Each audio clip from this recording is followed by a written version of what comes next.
અગ્નિકાંડમાં મૃત્યુ પામેલા મૃતક નીરવ વેકરિયાના પિતા રસિક વેકરિયાનું નિવેદન।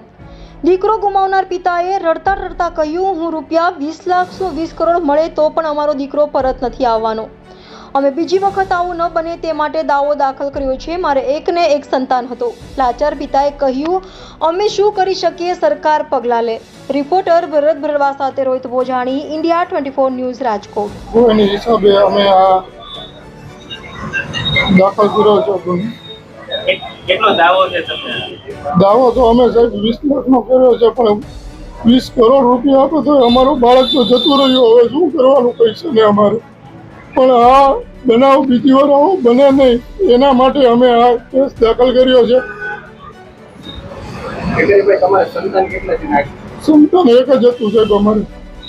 તમારું સંતાનનું જે કરુણ મૃત્યુ થયું છે, હજુ સુધી એક પણ રાજકારણી ઉપર નથી ફરિયાદ થઈ, નથી નિવેદન, એ બાબતે શું કહેવાય સાહેબ? હવે એ તો સરકાર પગલાં લેશે। હવે અમે તો શું કરી શકીએ એના માટે તો। તમે માનો છો કે આમાં જે પણ જવાબદારી સામે કાર્યવાહી થવી જોઈએ? સાહેબ, 100% થવી જોઈએ કાર્યવાહી। કારણ કે બીજી વાર આવું આ બનાવ બને નહીં રાજકોટની અંદર, એના માટે આવી કાર્યવાહી થવી જોઈએ। કેવી કાર્યવાહી? હવે તો સાહેબ એ તો સરકાર આવા પગલાં લે એ પ્રમાણે હવે અમે તો શું કહી શકીએ કેવી કાર્યવાહી થવી જોઈએ। તો કડકમાં કડક સજા થવી જોઈએ આ લોકોને તો।